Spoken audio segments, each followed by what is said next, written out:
We are working on a new high school for the community. Our current high school was built in 1957. Had many additions since then. Space is an issue, that's all there is to it, and a lot of other things, infrastructure that have become problematic, just like any building that's creeping up on 60 years old. But it got to a point where the board was looking carefully in terms of where to go long term here. Kraus-Anderson was part of that discussion too. They helped us look at what kind of cost it would take to renovate, what would be the sacrifices, what would be the possibilities. Once the board made a decision to move ahead with looking toward a referendum for a new high school, we started to put a plan together in terms of looking at our design team, architects, and then our second step was to hire construction management.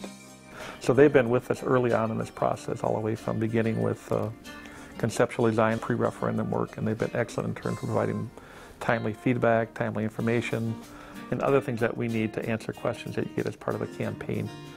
And we wanted opportunities for local contractors as well. I think a couple things have happened there that have been led by Kraus-Anderson. The first is simply we have designed work scopes that are small enough that some of our local contractors can bid on it.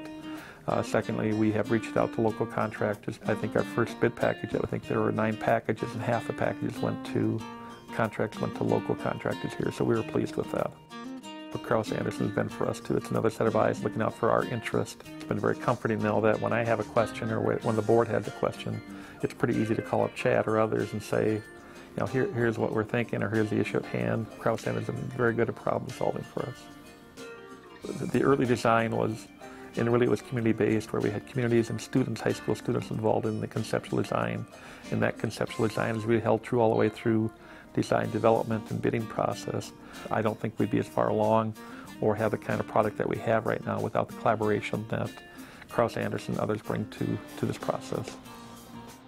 From day one, Kraus-Anderson has been an integral part of this construction design and implementation, and anyone who builds a building of this magnitude knows that there's so many stages that are vitally important and equally important, and Kraus-Anderson was visible and present and very integral part of all of those decisions that need to be made along the way. The project itself has gone beautifully. Again, it's a credit to Kraus-Anderson and the staff there, just keeping everything under control. There's a lot of that leads back to Kraus-Anderson really providing a good design and good cost-saving measures. Just speaks volumes of the type of people that we had working on this project.